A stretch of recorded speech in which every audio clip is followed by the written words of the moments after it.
Single woman. एक कहानी। Sumit office से लौटा तो सुधा किचन में व्यस्त दिखी। उसने पूछा, क्या बात है? आज तो बाहर तक खुशबू आ रही है। सुधा मुस्कुराई, जल्दी से फ्रेश हो जाओ, गेस्ट आ रहे हैं। कौन?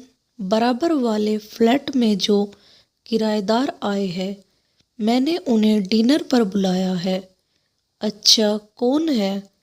एक सिंगल वुमेन है और उसकी 10 साल की एक बेटी भी है। ठीक है, कहकर सुमित फ्रेश होने लगा। दोनों की 20 वर्षीय बेटी तनु और 17 वर्षीय बेटा राहुल भी अपनी बुक समेटकर डिनर के लिए तैयार थे। सुधा ने तनु के साथ मिलकर डिनर टेबल पर लगाया। तभी घंटी की आवाज़ सुनाई दी। सुधा ने दरवाज़ा खोला और फिर मुस्कुराते हुए बोली, आओ अनीता। हेलो बेटा, अंदर आओ। अनीता अपनी बेटी रिन्नी के साथ अंदर आई। सुधा ने अपने परिवार से उनका परिचय करवाया। सुमित उसे देखता ही रह गया। जीन्स टॉप, कंधों तक लहराते बाल, सलीके से किया गया मेकअप, बहुत स्मार्ट थी अनीता। रिन्नी तनु और राहुल को हेलो दीदी, हेलो भैया कहती उनसे बातें करने लगी। तनु और राहुल उसकी बातों का आनंद उठाने लगे। सुमित अनीता के रूप सौंदर्य में घिर बैठा रहा। उसका अनीता के चेहरे से नजरें हटाने का मन नहीं कर रहा था। अनीता और सुधा बातों में व्यस्त थी। सुमित कनखियों से अनीता को निहार रहा था। सुंदर गोरा चेहरा, खूबसूरत हाथ पैर, उन पर लगी आकर्षक नेल पॉलिश, हाथ में महंगा फोन, कान व गले में डायमंड सेट। वाह क्या बात है! सुमित ने उसे मन ही मन खूब सराहा। फिर उनकी बातों की तरफ कान लगा दिए। वह दवाओं की एक मल्टीनेशनल कंपनी में प्रोडक्ट मैनेजर थी। यहाँ मुंबई में इस फ्लैट में वह अपनी बेटी के साथ रहेगी। ऑफिस के कुछ सहकर्मियों ने उसे यह फ्लैट दिलवाया है। इस सोसाइटी में उसका अच्छा फ्रेंड सर्कल है। खाने की तारीफ करते हुए अनीता और रिन्नी ने सबके साथ डिनर किया और फिर थैंक्स बोलकर चली गई। उनके जाने के बाद तनु ने कहा, मम्मी आंटी तो बहुत स्मार्ट है। सुधा ने कहा, मुझे भी यह अच्छी लगी। इससे आते जाते जितनी भी बातचीत हुई वह मुझे अच्छी लगी। अकेली है इसलिए आज बुला लिया था। वैसे भी इस फ्लोर पर दोनों फ्लैट बंद पड़े थे। खाली खाली सा लगता था। अब कोई तो दिखेगा। सुमित मन ही मन सोच रहा था कि सिंगल वुमन, वाव, अकेली औरत मतलब आसान शिकार। अकेली है, 100 काम पड़ेंगे इसे हम लोगों से। चलो खूब टाइम पास होगा। और फिर मन ही मन अपनी सोच पर मुस्कुराया। फिर सुधा से बोला, चलो अब तुम्हारा मन लगा रहा करेगा। हाँ यह तो है, सुधा ने कहा। कुछ दिन और बीत गए। अनीता का घर सेट हो गया था। इस बिल्डिंग में 2 2 बेडरूम फ्लैट थे तो 2 1 बेडरूम फ्लैट थे। सुमित का 2 बेडरूम फ्लैट था और अनीता का 1 बेडरूम। सुधा बड़ी उत्सुकता से अनीता की दिनचर्या नोट कर रही थी। उसने सुधा की मेड को ही रख लिया था। सुबह उससे काम करवाकर अनीता रिन्नी को अपनी कार से स्कूल छोड़ती। फिर लंच टाइम में स्कूल से लेकर सोसाइटी में ही स्थित डे केयर सेंटर में छोड़ देती। वहां से शाम को लेकर लौटती। रिन्नी बहुत ही प्यारी और समझदार बच्ची थी। अनीता ने उसे बहुत मैनर्स सिखा रखे थे। अनीता दिन में व्यस्त रहती थी। शाम को खाली होती तो सुधा से मिलती। कभी उसे अपने यहाँ कॉफ़ी के लिए बुला लेती तो कभी खुद सुधा के पास आ जाती। अनीता की आत्मनिर्भरता सुधा को काफ़ी अच्छी लगती। शनिवार को अनीता और रिन्नी की छुट्टी रहती थी। दोनों माँ बेटी मार्केट जाती। कभी रिन्नी की फ्रेंड्स आ जाती तो कभी अनीता की अपनी फ्रेंड्स। कुछ महीनों की दोस्ती के बाद अनीता सुधा से काफ़ी घुल मिल गई थी।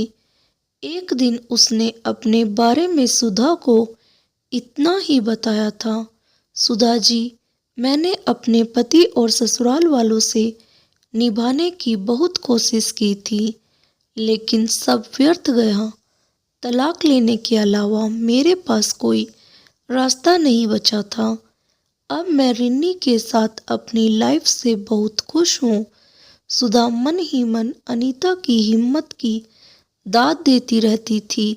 दोनों के संबंध काफ़ी अच्छे हो गए थे। सुमित अनीता से बात करने का मौका ढूंढता रहता था, लेकिन सुमित के ऑफिस से आने के बाद अनीता कभी सुधा के घर नहीं जाती थी। सुमित यहाँ वहाँ देखता रहता। अनीता से तो उसका आमना सामना ही नहीं हो पा रहा था। कहाँ वह अनीता के साथ टाइम पास के सपने देख रहा था और कहाँ अब अनीता की शक्ल ही नहीं दिखती थी। एक दिन सुमित ने घुमा फिरा कर बातों बातों में सुधा से कहा, और तुम्हारी पड़ोसन का क्या हाल है? ठीक है, सुमित थोड़ा चिल्लाया। यह सुधा तो उसकी कोई बात बताती ही नहीं। फिर दोबारा पूछा, मिलती है या नाम की पड़ोसन है? जब उसे टाइम मिलता है मिलती है। सुमित मन ही मन झंझलाया कि अब अनीता से मिलना होगा, कुछ तो करना पड़ेगा। क्या करे वह, और फिर पता नहीं क्या क्या सोचता रहा। संडे को जैसे सुमित के मन की मुराद पूरी हो गई। अनीता ने सुबह ही घंटी बजा दी। सुधा ने दरवाज़ा खोला तो परेशान सी कहने लगी, रिन्नी को बहुत तेज बुखार है, कोई डॉक्टर है जो घर आ जाए? सुधा ने कहा, हाँ हाँ, अंदर आ जाओ, मैं नंबर देती हूँ। सुमित ड्राइंग रूम में पेपर पढ़ रहा था। फौरन उठकर खड़ा हो गया। अनीता को देखकर उसका चेहरा खिल उठा। नाइट सूट में अनीता उसे बहुत ही आकर्षक लगी। फिर मन ही मन वह उसकी सुंदरता की तारीफ करता रहा। प्रत्यक्ष चिंतित स्वर में बोला, मैं डॉक्टर को फ़ोन करता हूँ। नहीं थैंक्स, आप मुझे नंबर दे दे, मैं कर लूँगी। सुधा ने नंबर लिख कर दे दिया। अनीता चली गई तो सुधा ने सुमित से कहा, मैं जरा रिन्नी को देख आती हूँ। सुमित ने फौरन कहा, मैं भी चलता हूँ। सुधा के साथ सुमित पहली बार अनीता के फ्लैट में गया। अनीता के घर में चारों ओर नज़र दौड़ाई। घर पूरी तरह से आधुनिक साज सज्जा से सुसज्जित था। वह घर भी सुंदर सजाया है अपनी तरह। सुमित मन ही मन अनीता की हर बात पर फिदा हो रहा था। सुधा ने रिन्नी का माथा छुआ, बोली, हाँ तेज बुखार है।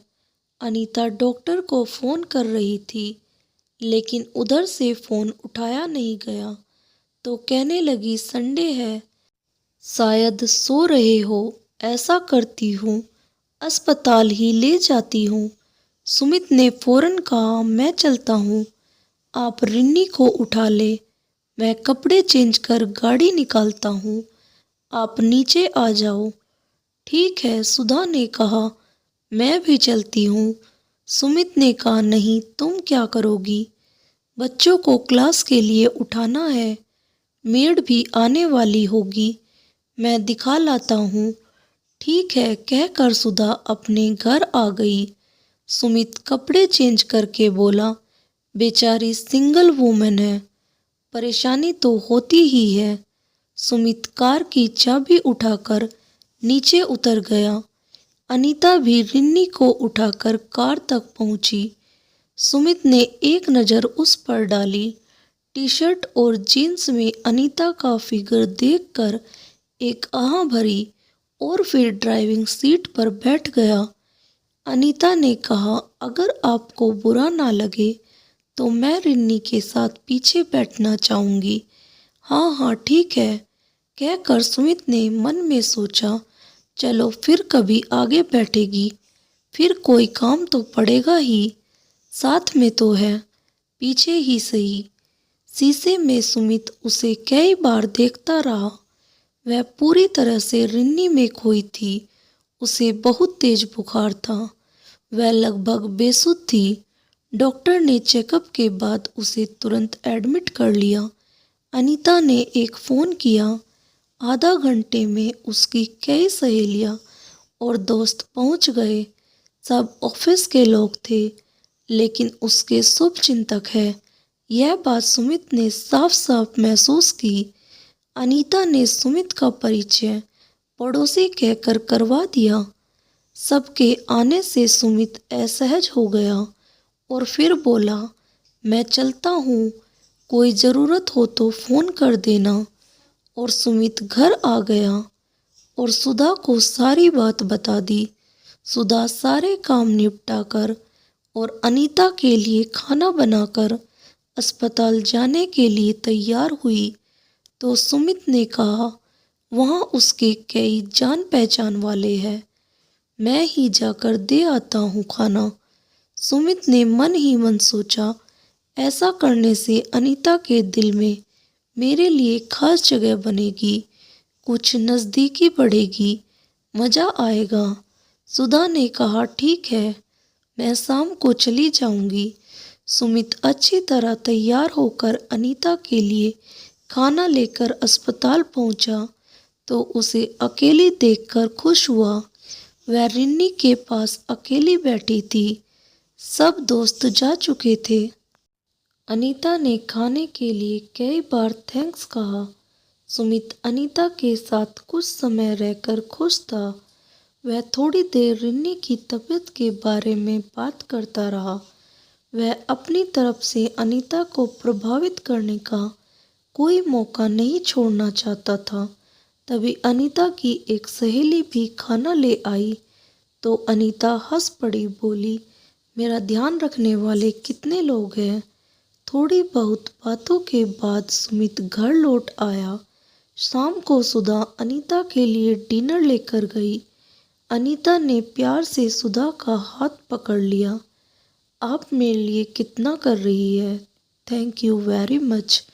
तो क्या हुआ अनीता, हम दोस्त है, पड़ोसी है, इतना तो हमारा फर्ज बनता ही है। तुम बेकार की औपचारिकता में ना पड़कर बस रिन्नी की देखभाल करो। और हाँ, सुबह तो तुम ऐसे ही उठकर आ गई थी। रात को रुकने के लिए तुम्हें कपड़े चाहिए होगे ना। ऐसा करो, मैं यहाँ बैठी हूँ, जो चाहिए जा कर ले आओ। हाँ, यह ठीक रहेगा, मैं अपना कुछ सामान ले आती हूँ। सुमित फौरन खड़ा हो गया। आइए, मैं ले चलता हूँ। अनीता ने हाँ में सिर हिलाया तो सुमित का मन खिल उठा कि कार में बस वह और अनीता। वाओ, बराबर की सीट पर बैठी अनीता को सुमित ने कनखियों से कितनी बार देखा। अपने मन के चोर को उसने किसी भी हाव भाव से बाहर नहीं आने दिया।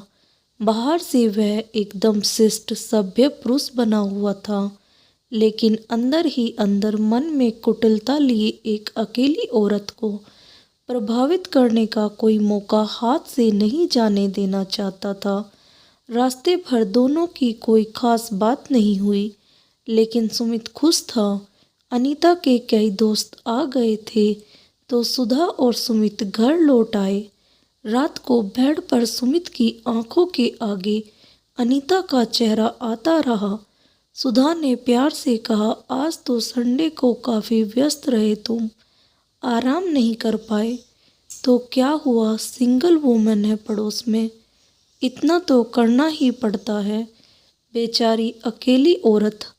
हाँ, यह तो है, लेकिन काफ़ी हिम्मती है, घबराती नहीं है बिल्कुल भी। मुझे उसकी यह बात बहुत अच्छी लगती है। अगले दिन सोमवार को सुमित ने ऑफिस जाते हुए कार अस्पताल के बाहर रोकी। अनीता उसे सुबह सुबह देखकर कुछ हैरान हुई। रिन्नी ठीक थी। जब अनीता ने बताया कि शाम तक छुट्टी मिल जाएगी तो सुमित ने कहा, ठीक है, ऑफिस से सीधा इधर ही आ जाऊंगा, साथ ही चलेंगे। नहीं नहीं, मेरी फ्रेंड आ जाएगी कार लेकर। अरे एक ही जगह जाना है, उन्हें क्यों परेशान करेगी। अच्छा ठीक है, मैं उन्हें फ़ोन कर मना कर दूंगी। सुमित ऑफिस चला गया और दिन भर अनीता के ख्यालों में डूबा रहा। शाम को अनीता और रिन्नी को लेकर घर आ गया। अनीता घर आकर भी बार बार सुधा और सुमित को थैंक्स बोलती रही।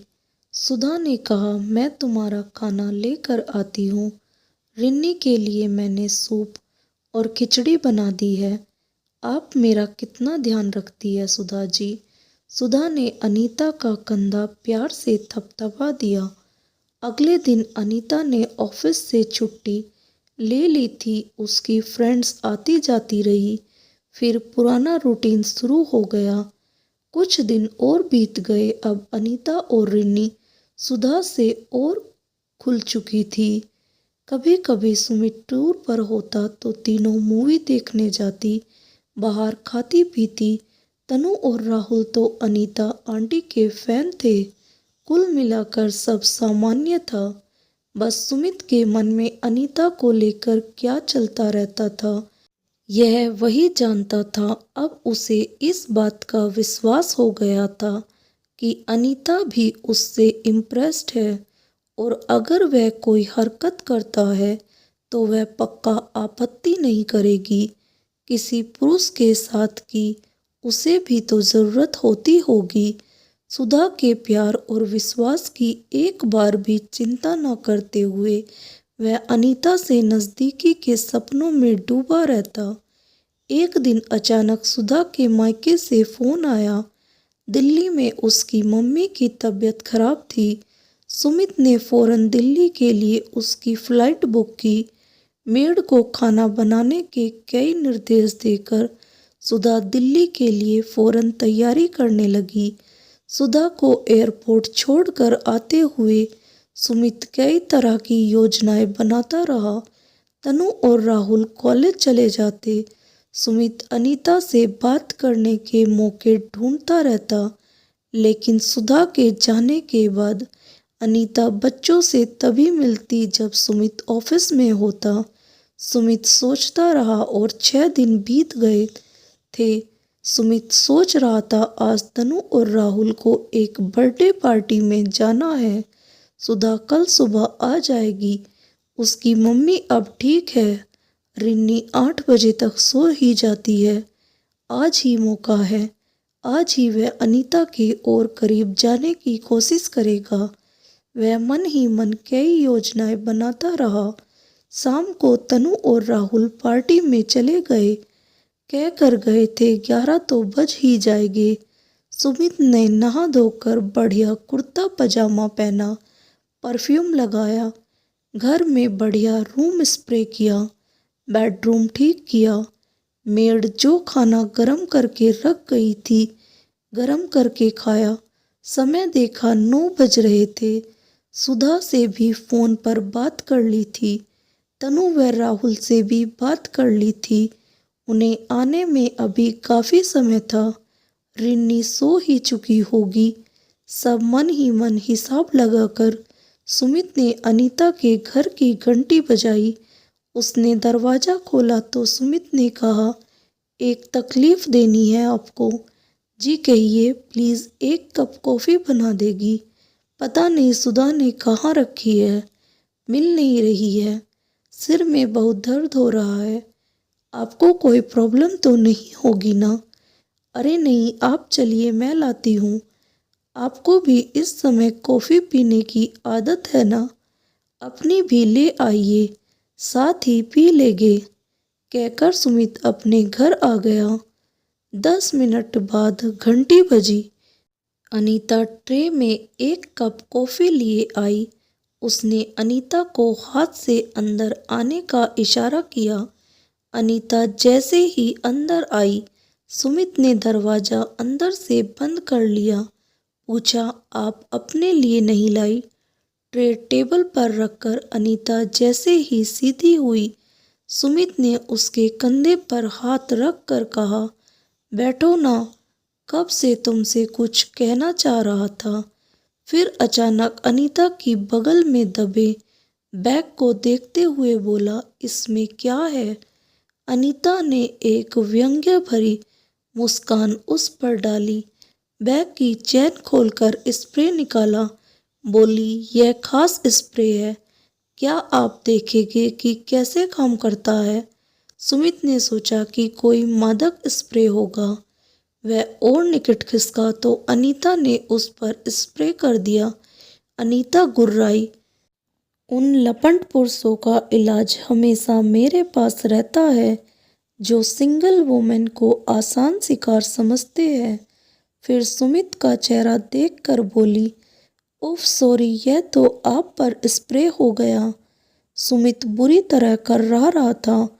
अनीता बोली, आप मुंह धो लो, शायद रात भर में उतर जाए, और कोई गलतफहमी हो तो वह भी दूर हो जाएगी। और फिर अनीता बड़े आराम से सुमित के घर से निकलकर चली गई। सुमित छटपटाता हुआ जल्दी से बाथरूम में शावर के नीचे खड़ा हो गया। आंखें बुरी तरह जल रही थी। वह अनीता को गालियां दे रहा था। आंखों की जलन कम हुई तो जल्दी से गीले कपड़े मशीन में डाले, कपड़े बदले। तनु राहुल आए तो सुमित की लाल आंखें देखकर परेशान हो उठे। बस आई इन्फेक्शन है, तबीयत कुछ ठीक नहीं है, कहकर सुमित जल्दी सोने चला गया। सुबह सुधा खुद ही टैक्सी लेकर आ गई थी। आकर सबसे बातें करती रही। फिर दिल्ली से लाई मिठाई अनीता को देने गई। फिर लौटकर बोली, कितनी तेज बारिश हो रही है, देखो पहले रिन्नी को स्कूल छोड़ेगी, फिर ऑफिस जाएगी। बेचारी सिंगल वुमेन, कितनी परेशानियां होती है इनकी लाइफ में। कोई बेचारी नहीं होती है सिंगल वुमेन। सुमित ने कहा तो सुधा कुछ समझती तो नहीं, बस उसका मुंह देखती रह गई जो अभी तक लाल था। दोस्तों, आपको ये कहानी अच्छी लगी तो कहानी को लाइक करें और मेरे चैनल को सब्सक्राइब करना ना भूलें। धन्यवाद। राधे राधे।